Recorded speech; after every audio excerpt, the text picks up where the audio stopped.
कैसे हैं आप लोग और कैसे चल रही है आपकी स्टडी। दोस्तों यदि आप क्लास 10 के छात्र हैं और 16 फरवरी से अगर आप एग्जाम देने वाले हैं तो ये वीडियो आप लोगों के लिए रामबाण साबित होने वाला है। दोस्तों आपको तो मालूम है कि अब क्या हो रहा है कि आपके सभी विषय में 20-20 बहुकौल्य प्रश्न पूछा जा रहा है, उसी प्रकार हिंदी में भी 20 बहुकौल्य प्रश्न आएंगे। दोस्तों आप विश्वास नहीं करोगे, अगर मात्र ये वीडियो आप फुल वॉच कर लेते हो, इस वीडियो में बताए हुए को तैयार कर लेते हो, तो आप विश्वास नहीं करोगे आपका जो हिंदी में 20 बहुकौल्य प्रश्न आएगा वो 100% यहीं से आएगा, इसी वीडियो के अंतर्गत से आएगा। ठीक है, तो चलिए दोस्तों वीडियो करते स्टार्ट। वीडियो की स्टार्ट करने से पहले एक बात कहना चाहता हूं, आज की इस वीडियो में आप लोगों का 20 नंबर पक्का हुआ है। कल सुबह एक और वीडियो आएगा, थोड़ा लंबा वो भी होगा वीडियो, उसमें मैं 50 अंक टोटल पक्का करा दूंगा। उसके बाद आपका हिंदी का तैयारी समाप्त हो जाएगा। ठीक है, देखिए दोस्तों आज का वीडियो थोड़ा लंबा होगा ही, क्योंकि जो 20 बहुकौल्य प्रश्न आ रहे हैं वो आपको देखिए किन किन टॉपिक से आ रहे हैं। जो आपके एग्जाम में 20 बहुकौल्य प्रश्न पूछे जाएंगे वो देखिए आपके 10 जो बहुकौल्य प्रश्न होंगे वो गद्य पद से पूछे जाएंगे। 10 बहुकौल्य प्रश्न जो आपका हिंदी का बुक है वो 2 भागों में डिवाइड है, गद्य और पद। ठीक है, तो गद्य पद दोनों से मिला के 5-5 प्रश्न आएंगे, टोटल 10 बहुकौल्य प्रश्न तो सिर्फ आपके गद्य पद से ही आएंगे। अब जो 10 बहुकौल्य प्रश्न बचे हैं वो आपके हिंदी व्याकरण से आएंगे। अब हिंदी व्याकरण में आपको क्या क्या पढ़ना है वो ध्यान दीजिए। रस, अलंकार, छंद, उपसर्ग, प्रत्यय, समास, तत्सम शब्द, वचन और विभक्त, धातु, रूप और लकार, इन सब से एक एक प्रश्न आएंगे। देख लो आप रस से भी एक, अलंकार से भी एक, छंद से भी एक, आप गिन लो 10 प्रश्न होंगे टोटल। 1 2 3 4 5 6 7 8 9 10। देख रहे हो, हिंदी व्याकरण से इतने टॉपिक आपको पढ़ने होंगे, तब आपको ये 10 नंबर मिलेगा। अब आप कहो रहे सर इतना कम समय में ये 10 हम कैसे पढ़ेंगे? पढ़ना नहीं है, ये सारे जितने देख रहे हो ना, रस, अलंकार, छंद, उपसर्ग, प्रत्यय, सबके लिए मैं एक ट्रिक लेके आया हूं। बस इस ट्रिक को आजमाना है, अपने एग्जाम में बवाल मचा देना है। कुछ याद नहीं करना है, बस ट्रिक को आजमाना है। तो दोस्तों देखिए आज हम ये दोनों टॉपिक देखेंगे, हिंदी व्याकरण भी खत्म करेंगे और गद्य पद भी खत्म करेंगे। टोटल 20 अंक हम लोग बिल्कुल पक्का करेंगे। तो दोस्तों सबसे पहले हम ये व्याकरण के जितने भी टॉपिक है, रस, अलंकार, छंद, उपसर्ग, प्रत्यय, ये सारे देखेंगे और वीडियो को लास्ट में हम लोग गद्य पद देख के इसका भी 10 नंबर हम लोग पक्का कर लेंगे। तो चलिए दोस्तों जो आपके हिंदी व्याकरण के 10 नंबर है उससे पक्का कर लेते हैं। ध्यान दीजिए, जो आपका रस है उससे एक प्रश्न पूछा जाएगा, तो हम जो रस का है उसका 1 नंबर पक्का कर लेते हैं। उसके बाद हम अलंकार देखेंगे, छंद देखेंगे, उसी प्रकार सारी चीज देखेंगे। आपको इसमें कुछ याद नहीं करना है, सबका मैं ट्रिक बताते चलूंगा। तो चलिए दोस्तों हम रस के बारे में पढ़ के, रस का ट्रिक देख के ये 1 नंबर पक्का कर लेते हैं। अब देखिए दोस्तों रस, अब ये आप सबको याद नहीं करना है, कुछ भी याद नहीं करना। ये जो मैंने लिखा है इसका आप स्क्रीनशॉट मत लीजिएगा, नहीं इसे लिखिएगा, क्योंकि इसे याद नहीं करना, आपको बिल्कुल भी नहीं याद करना है। अब ध्यान से बस समझिए, हम लोगों को रस से एक प्रश्न पूछेगा, तो मैं रस तो पढ़ना ही ना पड़ेगा, रस के बारे में पढ़ना है, याद नहीं करना है। बस ये जान लो कि रस क्या है। रस एक शाब्दिक अर्थ है, आनंद काव्य को पढ़ने, सुनने अथवा नाटक आदि को देखने का स्रोत अथवा दर्शक के प्राप्त होने वाला विशेष आनंद रस कहलाता है। रस क्या कहलाता है? आपके अंदर जो दुख उत्पन्न हो रहा है, जो सुख है, जो आप खुशी महसूस कर रहे हो, जो आप दुखी महसूस कर रहे हो, वही तो रस है। ठीक है, बस इसे याद मत कीजिएगा, समझा दिया ना, रस याद भी नहीं ना रहेगा, रस क्या होता कोई दिक्कत नहीं है। चलो आगे आओ, देखो बस मैंने आप फर्ज है बताने का, बता दिया, याद करने की जरूरत नहीं है, नहीं समझ में आया कोई बात नहीं। देखिए रस के प्रकार की बात करें ना तो बहुत प्रकार है, करुण रस, हार्य रस, वीर रस, श्रृंगार रस, बहुत सारे रस हैं। लेकिन आपको जो 10 क्लास के छात्र हैं उनको बस 2 ही रस पढ़ने हैं, करुण रस और हास्य रस, बस 2, करुण रस और हास्य रस। अब ये जो डिफिनीशन आप देख रहे हो इतने बड़े बड़े, एक शब्द भी याद आपको नहीं करना है। अब आपको यहां पर मैं ट्रिक बताता हूं, करुण रस क्या है पहले पढ़ता हूं उसके बाद में बताता हूं। करुण रस का अस्थाई भाव शोक है। ठीक है, शोक नामक अस्थाई भाव जब विभाव, अनुभाव और संचारी भाव से संयोग होता है तब करुण रस की उत्पत्ति होती है। अब इतना याद करने का जरूरत नहीं है। करुण रस का मतलब समझो शोक। शोक मतलब क्या होता है? दुख। अगर आपको कोई चीज देखकर दुखी महसूस हो रही है, शोक हो रहा है, आप निराशा महसूस कर रहे हो, उदास हो रहे हो, वही आपका करुण रस है। क्लियर? हास्य रस पर देखो, हास्य रस क्या है? आप हंस रहे हो, जब खुश रहोगे तभी ना हंसोगे, तो खुश रहना, हंसना, बढ़िया रहना, ये सब क्या है? हास्य रस है। ठीक है, काम खत्म। दो चीज समझो, करुण रस यानी दुख, हास्य रस यानी कि सुख, बस इतना क्लियर है। चलो अब आपको मैं क्वेश्चन से बताऊंगा और क्वेश्चन से इन दोनों को और ही ज्यादा डीपली से पढ़ाऊंगा। क्वेश्चन में आपको ट्रिक बताऊंगा कि अगर हास्य रस से अगर कोई क्वेश्चन एक आ रहा है तो उसे आप लोग कैसे सॉल्व करेंगे। तो चलिए दोस्तों इससे जो रिलेटेड क्वेश्चन है उसे हम लोग देख लेते हैं। अब दोस्तों देखिए यहां पर मैं क्वेश्चन लेके आ गया हूं रस से रिलेटेड। एक रस से एक मात्र एक प्रश्न आएगा, तो इसमें ज्यादा मेहनत नहीं करना है, बस ट्रिक ट्रिक ट्रिक ट्रिक, बस और कुछ नहीं। देखो पहला क्वेश्चन है, इसी प्रकार क्वेश्चन पूछेगा आपके एग्जाम में, एक पंक्ति दे देगा और पूछेगा इसमें कौन सा रस है। देखिए जैसे एक पंक्ति दिया है, हंसी हंसी भाजे देखी दुल्हा दिगंबर को पहुनी, ना आवे हिमाचल के उदा में रस है। बताइए पंक्ति दिया है, इसको पंक्ति को पढ़ के बताना है कि इसमें से कौन सा रस है। और यहां पर ध्यान दीजिए 4 ऑप्शन दिए रहेंगे, इसमें मात्र 2 ही ऑप्शन सही हो सकता है, या तो करुण रस सही होगा या तो हास्य रस सही होगा। अब आप कहोगे क्यों सर, वीर रस तो कभी सही होगा ही नहीं, ना ही श्रृंगार रस कभी सही होगा। क्यों? क्योंकि आपको तो बस 2 ही रस ही पढ़ने हैं, करुण रस और हास्य रस ही पढ़ने हैं। तो आपका जो 2 ही ऑप्शन सही होगा, या तो करुण रस सही होगा या तो हास्य रस सही होगा, और कोई रस आपका सही नहीं होगा। ठीक है, तो सिर्फ आपको करुण रस और हास्य रस पर ध्यान देना होगा, और कोई एग्जाम्पल पर ध्यान देने की जरूरत नहीं है। अब देखो पंक्ति जब हम पढ़ रहे हैं तो शुरू में ही हंसी हंसी आ रहा है। अभी मैंने आपको क्या बताया कि जो जिस भी पंक्ति में खुशी का भाव हो, हंसी का भाव हो, हंसना हो, सुख हो, आनंद हो, वो आपका हास्य रस कहलाता है। तो ये आपका सही हो जाएगा हास्य रस। ठीक है, चलिए दूसरा प्रश्न देखिए, अब इससे आपका करुण रस भी क्लियर हो जाएगा। शोक विकल रोआवली सब रानी, अब पूरा नहीं पढ़ूंगा, ध्यान दीजिए, इसमें बताना है कौन सा रस है। पहला बात तो यहां पर करुष रस होगा ही नहीं, शांत रस होगा ही नहीं, क्योंकि हमें पढ़ना नहीं है, 2 ही सही होगा। अब यहां पर देखिए ये अद्भुत रस से भी सही नहीं होगा, यहां पर करुण कर लीजिए, सॉरी दिल से सॉरी, करुण रस ये होगा। ठीक है, और ये भी होगा। देखिए 4 ऑप्शन दिए रहेंगे ना, तो आपको शांत रस तो होगा ही नहीं, ना ही अद्भुत रस होगा, या तो करुण रस हो सकता है या तो हास्य रस हो सकता है। क्यों? क्योंकि हमें बस ये दोनों पढ़ने ही है। अब चलिए क्वेश्चन पे आते हैं, और ये भी शानदार ट्रिक समझते हैं। जब आप पढ़िएगा ना शोक, पहले ही शोक आ जा रहा है। अभी मैंने बताया शोक हो, दुखी हो, रोना हो, सोना, मतलब सोना नहीं, दुखी का अगर महसूस हो तो आपका क्या होता है, करुण रस होता है। इसका पहला ऑप्शन सही है। आया कि नहीं मजा? अगर पंक्ति में खुशी का बात हो हास्य रस, रोना का बात हो, दुखी का बात हो, शोक का बात हो करुण रस, बस इतना क्लियर। चलिए और 2 प्रश्न देख के और अच्छे तरीके से समझते हैं। विपत्ति, अब देखो विपत्ति आ गया, विपत्ति क्या होता है, दुख में ही नहीं विपत्ति आती है, तो ये क्या हो जाएगा, डायरेक्ट आंख बंद करो, करुण रस मारो, सही। चलो काम खत्म। करुण रस का स्थायी भाव है, अभी आपको बताया करुण रस का स्थायी भाव क्या होता है, दुखी यानी दुखी होना, तो इसका शोक हो जाएगा, दुखी यानी शोक। हास्य रस का स्थायी भाव क्या हो जाएगा, हंसना हो जाएगा, हास्य हो जाएगा। काम खत्म, खत्म, आपका 1 नंबर आपको यहां पर मिल गया। चलिए अब हम आगे बढ़ते हैं, आगे हमारा जो टॉपिक है उसे देख लेते हैं। अब देखिए दोस्तों, हमने रस का 1 नंबर 1 पक्का कर लिया। अब चलो मेरे भाई अलंकार का 1 नंबर पक्का करते हैं ट्रिक के माध्यम से। इसमें भी आपको कोई भी चीज याद करने की जरूरत नहीं है, वीडियो को लास्ट तक बने रहे ना, क्योंकि 20 नंबर आज आपको दे के जाऊंगा मैं, और आपको 20 नंबर लेके जाना है। ठीक है, चलिए अलंकार हम लोग देखते हैं, और इसका भी 1 नंबर हम लोग पक्का करते हैं। कुछ याद नहीं करना है, बस ट्रिक को दिमाग में ठोक डालना है। तो चलिए दोस्तों, हम अलंकार देख के इसका भी 1 नंबर बिल्कुल ही पक्का कर लेते हैं। अब चलो मेरे भाई अलंकार को भी देखते हैं, और इसका भी 1 नंबर पक्का करते हैं। देखिए अलंकार के तो बहुत सारे प्रकार हैं, लेकिन आप 10वीं में हो तो आपको बस 3 ही पढ़ना है, एक उपमा अलंकार, एक रूपक अलंकार, एक उत्प्रेक्षा होगा, उत्प्रेक्षा अलंकार, बस 3 ही पढ़ना है। अब आप कहोगे सर बताओ इसे याद नहीं करना है, ट्रिक समझो। देखो उपमा अलंकार का पहले ट्रिक समझेंगे। किसी भी पंक्ति में योजक यानी कि डैश का जो चिन्ह देख रहे हैं इसे योजक चिन्ह कहते हैं। तो अगर डैश का चिन्ह आए या सा सी से सरिस आए किसी पंक्ति में, तो समझ जाना कि वो उपमा अलंकार है। चलो अब मैं बताता हूं। देखो यहां पर मैं 2 एग्जाम्पल लेके रखा हूं। देखिए एक एग्जाम्पल है अनुलेपन डैश, ये क्या है, योजक है, सा मधुर स्पर्श था। अभी आपका एग्जाम्पल है। अभी मैंने आपको ट्रिक क्या बताया, किसी भी पंक्ति में, ये एक पंक्ति है, किसी पंक्ति में योजक चिन्ह हो या सा सी से हो, तो देखिए इस पंक्ति में आपका डैश का चिन्ह है ना, और सा भी है। अभी मैंने बताया सा हो, सी हो, से हो या सरिस हो, तो वो आपका उपमा अलंकार है। तो ये आपका उपमा अलंकार है। ट्रिक अब दूसरा एग्जांपल से समझो और डीपली। दूसरा है पंक्ति करी कर सरिस से सुभग भुजांड। अब आप कहोगे सर इसमें तो डैश का चिन्ह है ही नहीं, लेकिन सरिस मैंने बताया ना, इसमें सरिस तो है ना, तो ये भी आपका उपमा अलंकार है।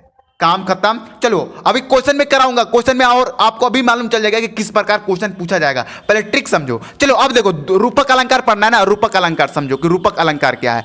रूपक अलंकार में ट्रिक क्या है, किसी भी पंक्ति में केवल योजक डैश हो डेस आए साथ सी ना आए उसे ही हम रूपक अलंकार कहेंगे। जैसे देखो एक एग्जांपल लेकर रखा है, चरण कमल बंधु हरि राय। फिर से समझो, जो आपका उपमा अलंकार था उसमें डैश भी आता था और साथ में सा सी से भी और सारी से भी आता था। लेकिन जो रूपक अलंकार होगा उसमें डैश तो आएगा, योजक चिन्ह तो आएगा, लेकिन सा सी से नहीं आएगा। देखो चरण डैश कमल बंधु हरि राय, तो इसमें सासी से कहीं दिख रहा है क्या? नहीं ना दिख रहा है, सिर्फ डैश दिख रहा है। तो डैश दिखा तो समझ जो रूपक अलंकार है, काम खत्म। चलो तीसरा देखो उत्प्रेक्षा अलंकार। अब ये भी बहुत ट्रिक आसान, इसका तो गर्दा मचा दोगे तुम। देखो जब किसी पंक्ति में मनु जनु मानो जानो आदि आता है तो उत्प्रेक्षा अलंकार होता है। अब जैसे मैंने सूत्र लिख रखा है, नेत्र मानो कमल, मानो आया कि नहीं? देखो यहां पर मानो बोला था ना, इस पंक्ति में मानो आया तो ये एक उत्प्रेक्षा अलंकार हो गया। बस ये ट्रिक है, मानो जानो याद कर लीजिए, किसी भी पंक्ति में दिखे तो समझ जाना वो उत्प्रेक्षा अलंकार है। अब ये तो हमने पढ़ा कि अलंकार क्या होता है, अलंकार के कौन कौन से प्रकार, याद मत कीजिएगा, बस ट्रिक याद कीजिएगा, ठीक है? ये नहीं समझना जरूरी है कि उत्प्रेक्षा अलंकार क्या होता है, बस ट्रिक समझो, काम खत्म। अब क्वेश्चन पे आओ, एक क्वेश्चन मैंने लिख रखा है, ऐसे ही क्वेश्चन आपके बोर्ड एग्जाम में आएगा। एक क्वेश्चन आएगा अलंकार से, सोहत ओढ़े पीठ पट श्याम सोलोने गात मनो नीलमणि शैल पर अताप पौर्य प्रकाश। इस पंक्ति में कौन सा अलंकार है, फटाफट बताओ। देखिए सलेंस अलंकार तो होगा ही नहीं, क्यों? क्योंकि हमें बस तीन ही पढ़ने ही है, उपमा अलंकार, रूपक अलंकार, उत्प्रेक्षा अलंकार, तो ये तो होगा ही नहीं। अब तीनों में आपको बताना है, बताइए कौन होगा? राइट ऑप्शन कौन होगा? अरे अभी तो मैंने बताया कि जिसमें मनु जनु मानो जानो, इसमें देखो तो मनु है कि नहीं, है कि नहीं? तो ये कौन सा अलंकार हो जाएगा? उत्प्रेक्षा अलंकार हो जाएगा, काम खत्म। यही तो था, एक नंबर यह भी आपका मिल गया। तो चलिए दोस्तों, अब जो हमारा आगे के टॉपिक है उसे भी देखते हैं और उसका भी नंबर हम लोग पक्का कर लेते हैं। अब दोस्तों रस का भी एक नंबर पक्का, अलंकार का भी एक नंबर पक्का। इसमें कुछ याद करना पड़ा क्या? नहीं ना, बस ट्रिक याद करना पड़ेगा। अब छंद की एक नंबर। अब देखो छंद में थोड़ा याद करना पड़ेगा, क्योंकि छंद सबसे मेरे अंदाज से आप लोगों के लिए हार्ड पड़ेगा, लेकिन मैं हूं तो हार्ड उतना भी नहीं पड़ेगा, ठीक है? तो चलिए दोस्तों, छंद से भी एक प्रश्न आएगा, छंद को भी पढ़ते हैं, इसका भी देखते हैं कौन सा ऐसा ट्रिक है जिसके सहायता से हम इसका एक नंबर बिल्कुल ही पक्का कर सकते हैं। तो चलिए दोस्तों, जो हमारा छंद है उसका भी एक नंबर हम पक्का कर लेते हैं। देखो दोस्तों, छंद में ना बहुत प्रकार हैं, लेकिन आपको बस दो ही पढ़ना है, एक रोला छंद और एक सोटा छंद, ठीक है? तो चलिए, अब आप कहोगे सर क्वेश्चन बैंक ही लेके चले आए आप तो देखिए क्वेश्चन बैंक में अच्छा सा लिखा हुआ था, मैंने सोचा कि क्वेश्चन बैंक में ही समझा दिया जाए। कॉपी में झूठों को लिखना पड़ेगा, उसके बाद आपको समझाना पड़ेगा कॉपी में, इससे बढ़िया यहीं पर हम सबको समझा देंगे। देखिए पहले रोला छड़िए, इसको याद नहीं करना है, समझना है बस। देखिए यह चार पंक्तियों वाला एक समूह छंद है, समामात्रिक छंद है। इसमें 8 चरण होते हैं। इसके प्रत्येक चरण में 11 और 13 मात्राएं के विराम याति से 24 मात्राएं होती हैं। समझ में नहीं आया? कोई बात नहीं, अब ध्यान दीजिए। ये कह रहे हैं ना कि जो आपका इसमें पंक्ति होता है वो 8 चरण में होते हैं। देखिए यहां से आपका डैश दिया है ना, 1 2 3 4 5 6 7 8 चरण है, तो 8 चरण होते हैं, उसे हम रोला कहते हैं, ठीक है? इतना क्लियर है? अब देखिए, अब आप कहोगे सर ये पंक्ति तो ठीक है, लेकिन इस पर एस ये सब लकीर वगैरह ये क्या है? तो इसका जो ये पंक्ति है इसका मात्राएं इसमें निकाला गया है। अब चलिए मैं आपको मात्राएं निकालना सिखा देता हूं, क्योंकि जब तक आपको मात्राएं निकालना सीखना नहीं आएगा तब तक आप ये रोला जो छंद का है एक नंबर पक्का नहीं कर पाएंगे। तो चलिए दोस्तों, मैं आपको इसका मात्राएं निकालना सिखा देता हूं। अब देखिए दोस्तों, मात्राएं निकालने के लिए ना, अब आप देख रहे थे उस एग्जाम्पल में, आपको क्वेश्चन बैंक में देखा था कि इस टाइप का कुछ बन रहा था और ये लकीर टाइप का कुछ बन रहा था। तो जो इस प्रकार का जो बना था ना उसे दीर्घ बोलते हैं, और जो ये लकीर वाला था, यहाँ पर लकीर कर लीजिएगा, एक नहीं होगा, ये जो लकीर खींचा हुआ था ये इसे लघु बोलते हैं। इस दीर्घ का मतलब होता है 2 और लघु का मतलब होता है 1, ठीक है? इसे हम शुद्ध हिंदी में लिखते हैं ऐसे, इसका मतलब होता है 2, इसका मतलब होता है 1, ठीक है? अब देखिए, अब यहाँ पर ध्यान से समझिए, अभी मैं एग्जाम्पल करके भी आपको बताऊंगा, मंत्रा निकाल के भी बताऊंगा, ठीक है? देखिए, अगर आ का मंत्र आ जाए, आ का मंत्र आ जाए, बड़ी का मंत्र आ जाए किसी अक्षर में, बड़ा का मंत्र आ जाए, ए का मंत्र आ जाए, ओ का मंत्र आ जाए, उसके ऊपर हम लोग दीर्घ लगाएंगे, ठीक है? जैसे कि क में आपका आ का मंत्र लगा हुआ है, इसलिए हम इस पे क्या लगा देंगे? दीर्घ लगा देंगे। क्यों दीर्घ लगाएंगे? क्योंकि एक तो ये है और एक ये, 2 होंगे ना, इसलिए हम इसको दीर्घ लगा देंगे, ठीक है? चलिए अब देखिए, अब एक और एग्जांपल समझिए। ख में बड़ा ऊ का मात्रा लगा हुआ है। छोटा ऊ इस तरह होता है, बड़ा ऊ इस तरह होता है, तो छोटा ऊ में ये दीर्घ नहीं लगेगा, सिर्फ बड़ा ऊ में लगेगा। ठीक है, अभी बताऊंगा कि छोटा ऊ में कौन सा लघु लगेगा कि दीर्घ लगेगा, अभी मैं बताऊंगा। पहले दीर्घ वाला समझिए। तो देखिए इसमें बड़ा ऊ का मात्रा है, तो इसमें हम क्या लगा देंगे, दीर्घ लगा देंगे। अब एक का मात्रा मैंने बताया कि एक का मात्रा हो किसी अक्षर में, उसमें भी आपका दीर्घ लग जाएगा। तो देखिए ग में एक का मात्रा है, उसमें आप लोगों का एस लग गया, यानी कि दीर्घ लग गया। इसे एस मत पढ़िएगा, इसे दीर्घ आप लोग पढ़िएगा। ठीक है, दीर्घ पढ़ सकते हैं या इसे गुरु भी आप पढ़ सकते हैं, गुरु भी इसको बोलते हैं। ठीक है, गुरु बोलिए, दीर्घ बोलिए या दो बोलिए, बात एक ही है। ठीक है, तो इतना आपको आगे समझ में कि किसके किसके ऊपर आप लोगों का दीर्घ लगाना है। कंफ्यूजन नहीं होना है, अभी जो मैं बता रहा हूं बस उसे समझिए आप, अभी मैं समझाऊंगा। अब लघु, इसे क्या बोलते हैं बच्चों, लघु बोलते हैं। अब लघु कहां कहां लगाना है वो ध्यान दीजिए। अगर कोई अक्षर में कोई मात्रा नहीं लगा है, कोई अक्षर में कोई मात्रा नहीं लगा है, जैसे क ख ग, और उसमें छोटा ऊ का मात्रा लगा है या छोटी का मात्रा लगा है, उसमें आपको लघु लगेगा। जैसे कि देखिए क में कोई मात्रा लगा है क्या, नहीं ना लगा है, इसलिए इस पर हम लघु लगा देंगे। देखिए ग में छोटी का मात्रा लगा है, इसलिए इसमें लघु लगा देंगे। जैसे मान लीजिए यहां पर दे देता हूं च में आप लोगों का छोटा ऊ का मात्रा लगा दें, तो इसमें भी क्या लग जाएगा, लघु लग जाएगा। अगर च में बड़ा ऊ का मात्रा होता तो इसमें आप लोगों का दीर्घ लग जाता। ठीक है, कंफ्यूजिंग दूर हो गया। चलो अब एग्जांपल से हम समझते हैं। यहाँ पर दो एग्जांपल लेकर रखा है, छत्रपति शिवाजी। छत्रपति आप लोग कमेंट करके बताइएगा जब मैं शिवाजी आपको समझा दूंगा। तो देखिए 100 में बड़ छोटी का मात्रा लगा हुआ है, इसलिए हमें इस पर हम क्या कर देंगे, लघु लगा देंगे। व में आ का मात्रा लगा, अभी मैंने बताया आ का मात्रा लगा हुआ तो क्या लगेगा, दीर्घ लगेगा, तो यहां पर हम लोग दीर्घ लगा देंगे। अब जब में बड़ी का मात्रा लगा था, अभी मैंने बताया कि बड़ी ई का मात्रा हो तो उसमें भी हम लोग दीर्घ लगा देंगे, तो इसमें भी दीर्घ हो जाएगा। आ गया समझ में। चलिए अब आपको फिर से मैं क्वेश्चन बैंक में समझाता हूं। देखिए यहां पर एक मिनट, क्वेश्चन बैंक यहीं पर लेके आता हूं, आपको समझाता हूं। अब इसमें जो आपका यहां पर लगा हुआ था, देखिए एक मिनट थोड़ा ठीक से कर लूं। देखो अब वही तो काम किया गया है, जी में बड़ी के मात्रा लगा इसलिए दीर्घ कर दिया है, त में बड़ी के मात्रा लगा इससे भी दीर्घ में लगा दिया गया है, जा में आ का मात्रा इसलिए दीर्घ लगा दिया गया है, त में बड़ी के मात्रा इसलिए इसमें दीर्घ लगा दिया गया है। इस तरह मात्राएं निकाले जाती हैं। क्लियर है। अब आप कहोगे सर ये मात्राएं निकालना आप क्यों सिखा रहे हैं, क्योंकि अभी मैं इससे रिलेटेड क्वेश्चन कराऊंगा और उसमें ट्रिक है जो वो मात्राएं से रिलेटेड ही है, इसलिए मैंने आपको ट्रिक पढ़ाया, इसलिए मैंने आपको मात्राएं निकालना सिखाया। ठीक है, अब ये तो हमने रोला पढ़ लिया, सोठा भी हम पढ़ लेते हैं। आप ध्यान से देखिए, एक बार और रोला समझा देता हूं। रोला में क्या होता है, 8 चरण होते हैं, प्रत्येक चरण में 11 और 13 मात्रा होती हैं। क्लियर। चलिए अब सोठा देखिए, आप कंफ्यूज मत होइएगा, अभी मैं जब क्वेश्चन कराऊंगा ना उसमें भी आपको समझाऊंगा। सोठा क्या है, देखिए पढ़ के बताता हूं उसके बाद समझाऊंगा। सोठा अधसम मात्रिक छंद है, इसमें 4 चरण होते हैं। रोला में 8 चरण थे, इसमें 4 चरण है, 1 2 3 4। ठीक है, इसके प्रथम यानी कि ये वाला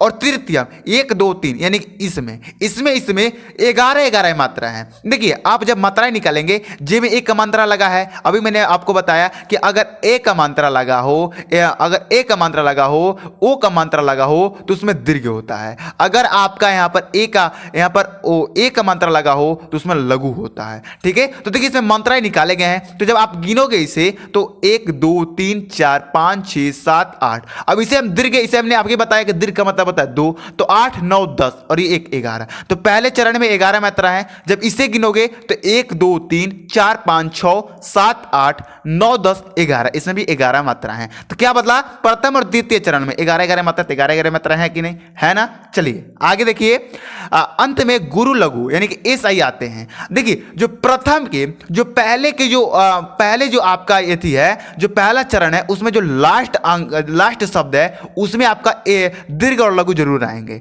ठीक है, या इसे गुरु भी बोल सकते हो, दीर्घ भी बोल सकते हो, कोई दिक्कत नहीं है। तो देखिए यहां पर आपका दीर्घ लघु आ रहा है ना, और जो आपका तीसरा का लास्ट शब्द है सोई, इसमें भी दीर्घ और लघु आएगा। तो इसमें भी दीर्घ लघु आया, इसमें भी दीर्घ लघु आया, तो ये आपका क्या हो जाएगा, सोठा हो जाएगा। नहीं दिक्कत कोई नहीं है समझ में। चलो अभी क्वेश्चन कराऊंगा, उसमें आप लोगों को बढ़िया से अभी समझा देता हूं। ठीक है, चलिए क्वेश्चन करेंगे, उसमें बढ़िया से समझ में आएगा, ये मेरा 100% का गारंटी है। अब देखिए दोस्तों हम क्वेश्चन पा गए हैं, अब आप लोगों का छंद का भी क्लियर हो जाएगा।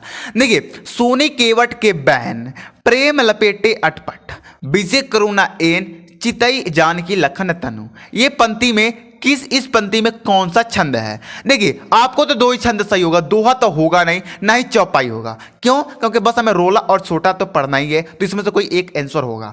अब आप कहोगे सर इसमें से हम कैसे पहचानेंगे कि रोला कौन होगा, छोटा कौन होगा? ऐसे पंक्ति दिए रहेंगे, तो पंक्ति का जो कोमा के पहले वाले अक्षर है ना दोनों, उसको पहले आपको अंडरलाइन करना है। देखिए कोमा के अक्षर वाले पहले बैन है, तो इसको अंडरलाइन कर लीजिए।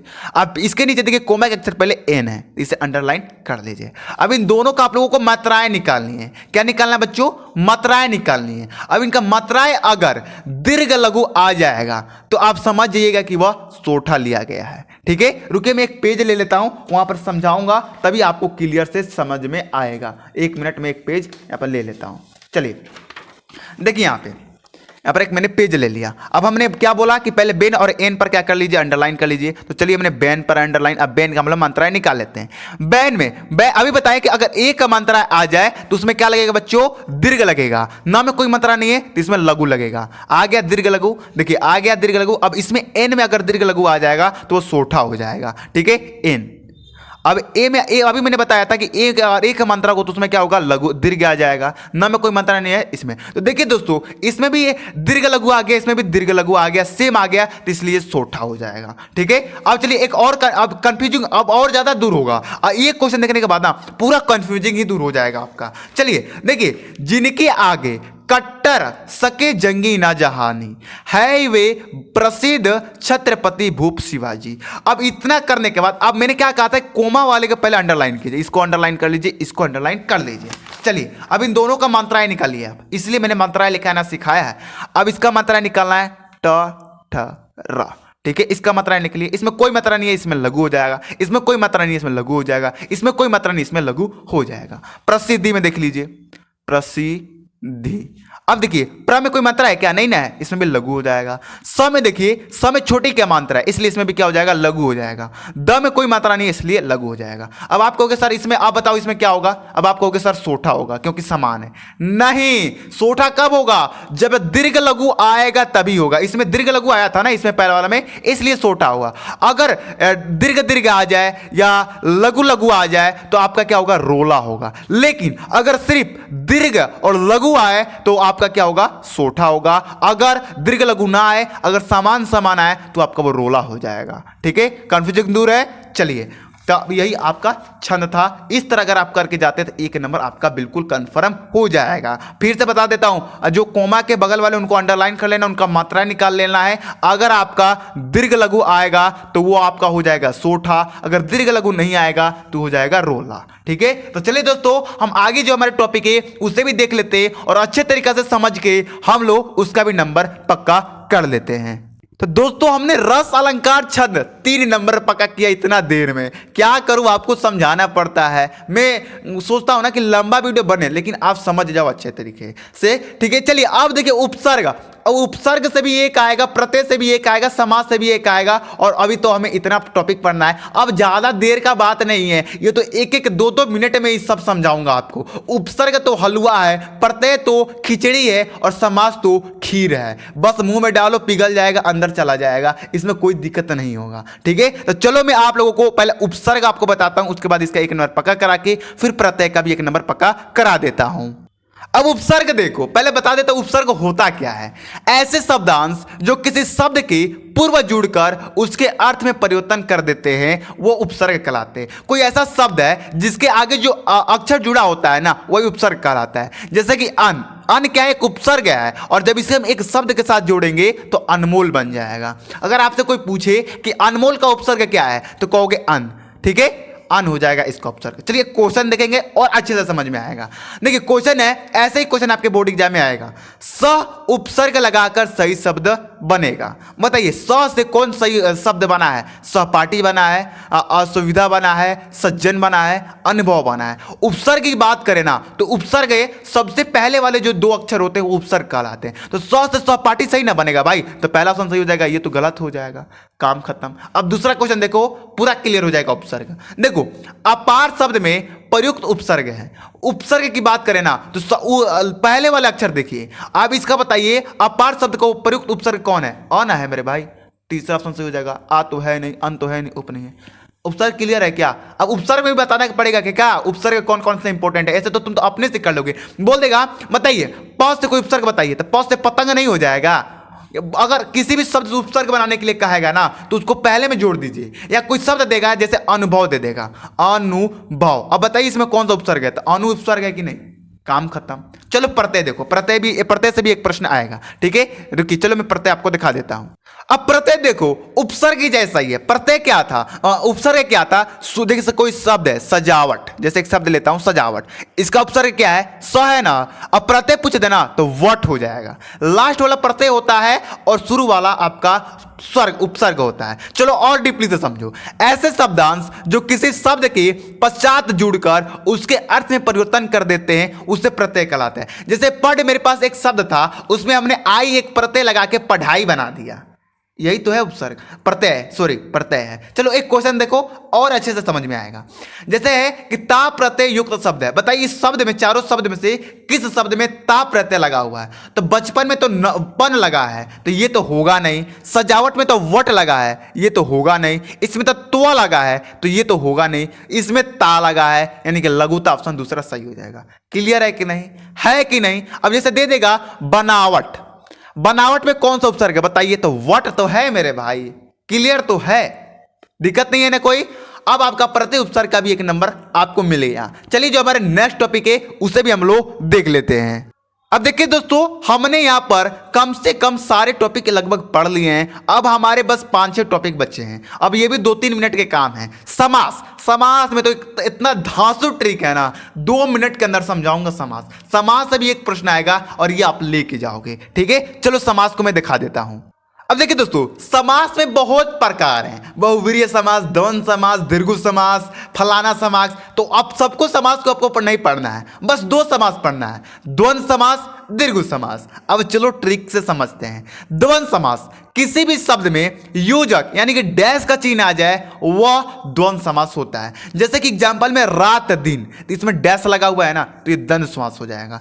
माता पिता, इसमें आपका डैश लगा हुआ है ना, ये आपका द्वंद्व समास हो जाएगा। क्लियर है, ट्रिक समझो। अभी मैं क्वेश्चन इसका कराऊंगा, उसमें आपको और अच्छे से समझ में आ जाएगा। चलिए अब दूसरा पढ़ना है दीर्घ समास। जो शब्द संख्या से संबंधित होगा वह दीर्घ समास होगा। चौराहा, चौ यानी क्या होता है 4, ये संख्या से संबंधित है कि नहीं, ये दीर्घ समास। त्रिनेत्र, त्रि यानी 3, ये संख्या से संबंधित है कि नहीं, ये भी दीर्घ समास हो जाएगा, ठीक है। चलिए अब एक क्वेश्चन देखिए, अच्छे समझ में आ जाएगा। जल डैश थल में कौन सा समास है, बहुव्रीहि समास तो होगा नहीं, तत्पुरुष समास होगा नहीं। क्यों नहीं होगा, क्योंकि हमें ये पढ़ना ही नहीं है, हमें बस 2 समास पढ़ने हैं, द्वंद्व समास और दीर्घ समास। अब इन दोनों में से कोई सही होगा। मैंने अभी आपको बताया कि जिस शब्द में डैश का चिन्ह होगा वो आपका द्वंद्व समास होगा। अब एक और एग्जांपल ले लीजिए, जैसे मैंने बोला, बताइए पंचलाइट, पंच लाइट, ये कौन सा समास है, तो पंच यानी क्या होता है 5, ये आपका दीर्घ समास हो जाएगा।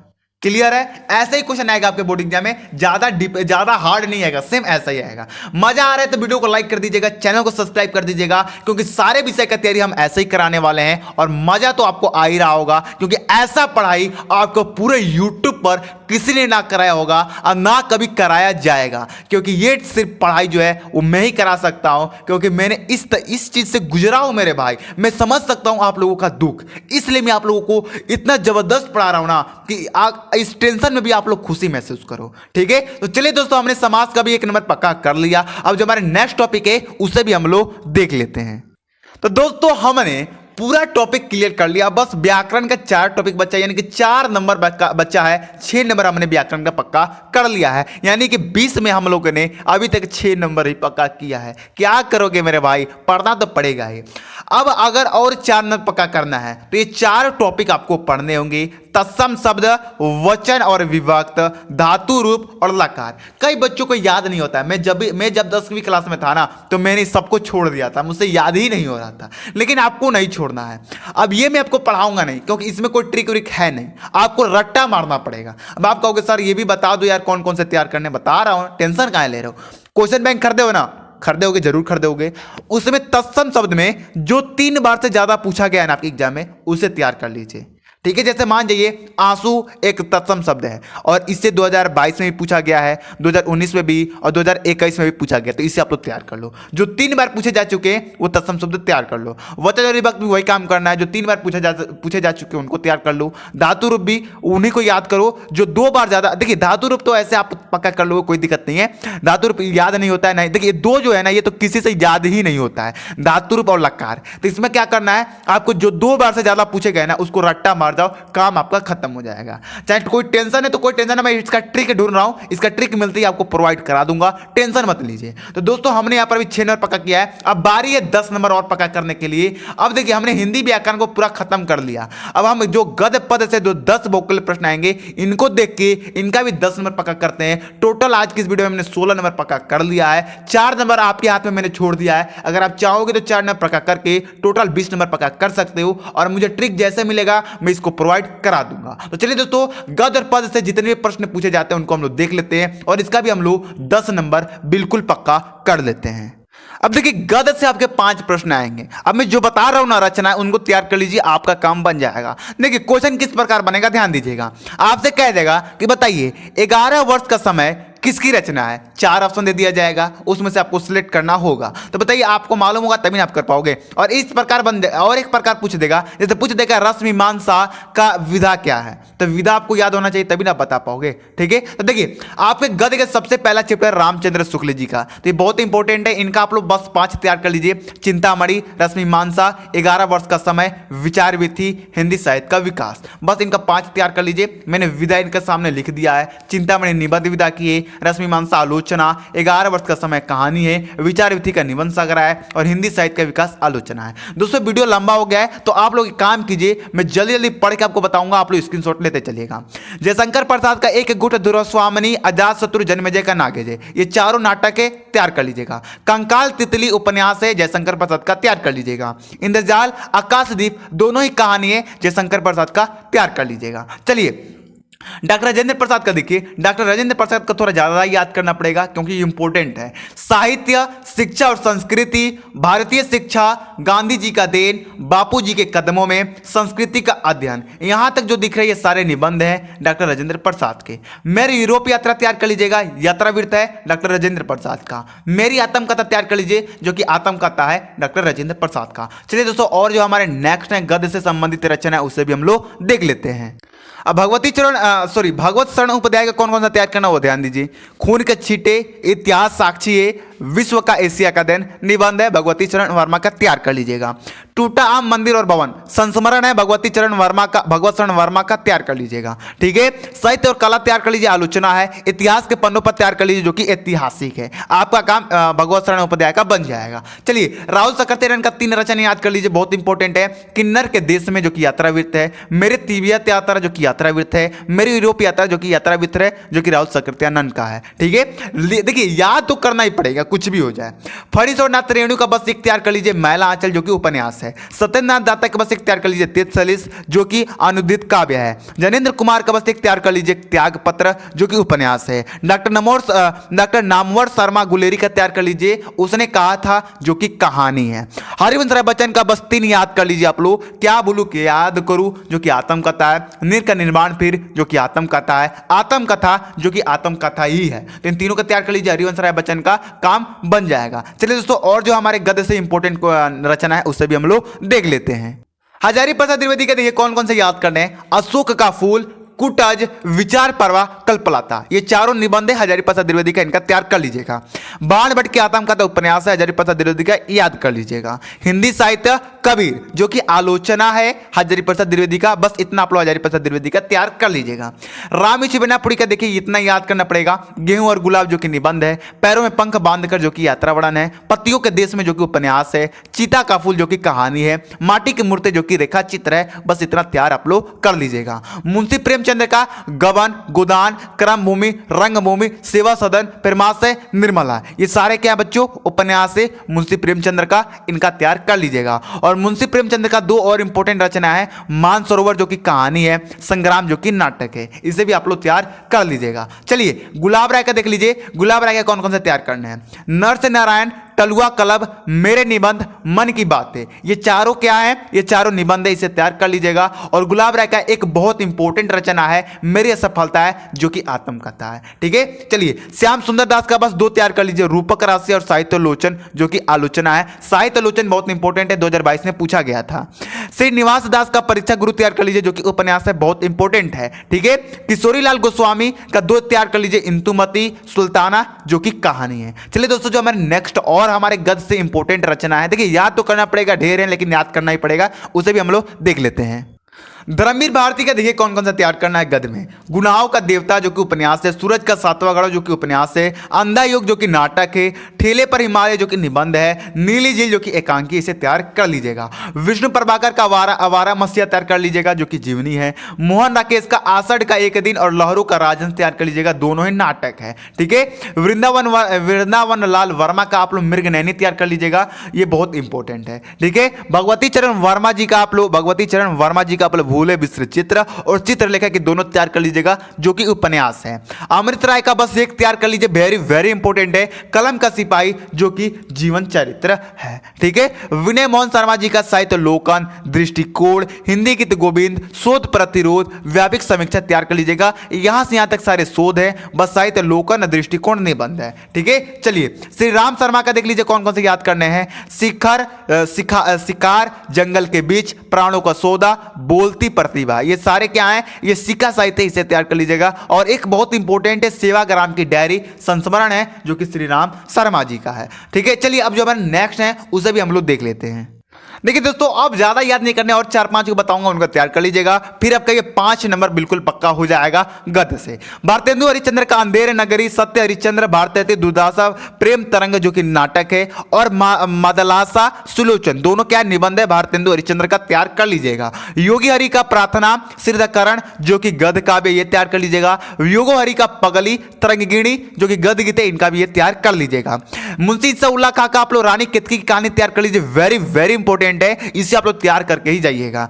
देवकीनंदन खत्री का बस 2 तैयार कर लीजिए, भूतनाथ चंद्रकांता, जो कि उपन्यास है, वेरी वेरी इंपॉर्टेंट है। देखिए दोस्तों, अब ये तो हमने रचनाएं देख लिया, और यहां पर 3 प्रश्न हैं गद्य से रिलेटेड, इनको बस तैयार कर लीजिए, 5 नंबर आपको मुफ्त में मिल जाएगा। हिंदी गद्य का वास्तविक इतिहास कब से पर आरंभ हुआ? ऑप्शन देखा, क्वेश्चन पूछेगा कि हिंदी गद्य का वास्तविक इतिहास कब से आरंभ हुआ, ऑप्शन दे दिया जाएगा, तो आपको 850 सिलेक्ट करना पड़ेगा, सॉरी 1850 यू से, ये आपका सही आंसर हो जाएगा। शुक्ल युग का समय सीमा क्या है? 1919 से 1938 तक। शुक्लोत्तर युग का समय सीमा क्या है? 1938 से 1980 तक। ठीक है, इतना आप लोग तैयार कर लीजिएगा, 5 नंबर आपको मिल जाएगा इतना तैयार करने के बाद। अब चलिए दोस्तों, जो पद से 5 प्रश्न आएंगे उसे भी हम लोग देख लेते हैं। अब पद से संबंधित प्रश्न देख लीजिए, और इससे भी 5 नंबर आप लोग पक्का कर लीजिए। देखिए, पद में आप लोगों का महादेवी वर्मा का बहुत इंपॉर्टेंट है, इसे आप लोग तैयार कर लीजिएगा। इनका कौन कौन सा रचनाएं तैयार करने ध्यान दीजिएगा। निर्जा, अग्निरेखा, निहार, दीपशिखा, यामा, सांध्यत गीत और रसीम सप्तवाणी, इसे आप लोग तैयार कर लीजिएगा। रामनरेश त्रिपाठी का पथिक तैयार कर लीजिएगा। मिलन तैयार कर लीजिएगा। स्वपन तैयार कर लीजिएगा। मानसी तैयार कर लीजिएगा। देखिए, इसमें विदा तो नहीं याद करना है, डे का रचना है और इनके रचयिता का तैयार करना है, विदा इनमें तैयार करने की जरूरत नहीं है। ग्राह्य गीत तैयार कर लीजिएगा। कविता कौमुदी तैयार कर लीजिएगा रामनरेश त्रिपाठी जी का। अब माखन चतुर्वेदी का देखिए कौन कौन से तैयार करने हैं। हिमांत रगिणी, माता, युगाचरण, संपरण, इसे तैयार कर लीजिएगा। ये आपके मखाना चतुर्वेदी जी का है। और माखन लाल चतुर्वेदी जी का एक और याद कर लीजिएगा, भारत भारती, जो कि बहुत इंपॉर्टेंट है इनका, भारत भारती। ठीक है, इसे आप लोग तैयार कर लीजिएगा। चलिए, सुभद्रा कुमारी चौहान का बस 2 तैयार कर लीजिएगा, मुकुल और त्रिधारा। मैथिली शरण गुप्त का आप लोग नहीं, सॉरी, ये भारत भारती तो यहाँ पर मैथिली माखन चतुर्वेदी जी का नहीं है, मेरा थोड़ा कंफ्यूजिंग हो गया, उसके लिए दिल से सॉरी मेरे भाई लोग। भारत भारती मैथिली शरण गुप्त जी का है। ठीक है, जानते क्यों मैंने वहां पर लिखा? क्योंकि भारत भारती मैंने देखा है, बहुत बार पूछा गया, इसलिए मैंने वहां पर लिखने की कोशिश की, दिल से सॉरी। मैथिली शरण गुप्त की संकेत, भारत भारती, देखिए भारत भारती मैथिली शरण गुप्त जी का है। ठीक है, संकेत, भारत भारती, यशोधरा, रंग में भंग, किसान, शंकुतला, पंचवटी, चंद्रहास, शक्ति, ये मैथिली शरण गुप्त का है, इससे आप लोग तैयार कर लीजिएगा। चलिए, अब वेरी वेरी इंपॉर्टेंट आप लोगों को बता दे रहा हूं, सूरदास का आप लोग तैयार कीजिएगा, सूरसागर, सुरसरावली, साहित्य लहरी, और तुलसीदास का दुहावली, रसाज्ञा प्रश्न, रामलला नहू, वैरव रामायण, जानकी मंगल, पर्वत मंगल, बस इतना आप लोग तैयार कर लीजिएगा। चलिए, जो पद से और इंपॉर्टेंट हमारे जो रचना है उससे भी हम लोग देख लेते हैं। अब रास खान का देखिए बस दो तैयार कर लीजिएगा, प्रेम वाटिका, सुजान रस खान, काम खत्म। बिहारी लाल का आप लोग बिहारी सत सही तैयार कर लीजिएगा, काम खत्म। शिवनानंदन पंत का आप लोग थोड़ा ज्यादा याद करना पड़ेगा क्योंकि बहुत इंपॉर्टेंट है। इनका कौन कौन सा रचनाएं तैयार करने ध्यान दीजिएगा, लोकायतन, चिदम्बरा, युगपथ, युगांतर, पललवा, रसिमबंध, युगवाणी, 11वां, उत्तरा, युगांतर, स्वर्ण किरण, वाणी, गीतहंस और सर्वधूली। बस इतना तैयार कर लीजिएगा, एक दो बार लिखिएगा, याद हो जाएगा। और इसका आप लोग को रिवीजन भी मैं कराऊंगा, जैसे एग्जाम 10 तारीख से सबका रिवीजन मैं कराने लगूंगा। मैं खुद से इनका ऑब्जेक्टिव क्वेश्चन बनाऊंगा और आपको मैं लाइव में आऊंगा इस चैनल पर अब शाम को 7 बजे से आपका प्रैक्टिस कराने के लिए। अशोक वाजपेयी का तत्पुरुष, विविछा, एक पतंग अनंत से, ये तीनों याद कर लीजिएगा। श्री श्याम नारायण पांडे का आप लोग रिमझिम, माधव, जौहार, तुमुल, आरती, रूपांतर, जय हनुमान, हल्दी घाटी, इनको तैयार कर लीजिएगा। चलिए जयशंकर प्रसाद, देखिए जयशंकर प्रसाद आपके पद में भी आते हैं तो इनका कौन कौन सा तैयार करना ध्यान दीजिएगा। कमायनी, आंसू, लहर, झरना, प्रेम फातिक, चित्रधारा, कानन कुसुम, करुणालय, इसका आप लोग तैयार कर लीजिएगा। रामदयाल सिंह दिनकर का रेणुका, हुंकार, कुरुक्षेत्र, उर्वशी, रसिमरथी, हरे का हरिनाम, रसवंती, परशुराम की प्रतीक्षा तैयार कर लीजिएगा। ठीक है, सचिनानंद हरियानंद के कौन कौन से तैयार करना है, आंगन के पारद्वार तैयार कर लीजिएगा, तार सप्तक तैयार कर लीजिएगा और पूर्वा तैयार कर लीजिएगा, इनका काम खत्म हो जाएगा। चलिए दोस्तों अब देखिए बस आप लोगों को और 2-3 बताऊंगा, इतना क्या करने के बाद आपका 20 नंबर बिल्कुल पक्का हो जाएगा। हरिवंश राय बच्चन का आप लोग मधुशाला, मधुबाला, संतगिणी और मधुकलश, इनका तैयार कर लीजिएगा। अयोध्या सिंह उपाध्याय का प्रिय प्रवेश, पारिजात, रस कलश, इनका तैयार कर लीजिएगा, आपका काम खत्म हो जाएगा। धर्मवीर भारती का आप लोग 3 याद कर लीजिएगा, कनुप्रिया, ठंडा लोहा, अंधा युग, तीनों बहुत इंपॉर्टेंट है, इससे आप लोग तैयार कर लीजिएगा। केशव दास का रामचंद्रिका, रसिक प्रिया, नससिक, कवि प्रिया, इन चारों को तैयार कर लीजिएगा। भूषण का बस 2 तैयार कर लीजिए, शिवराज भूषण और शिव भवानी, ये आप लोग तैयार कर लीजिएगा, काम बन जाएगा।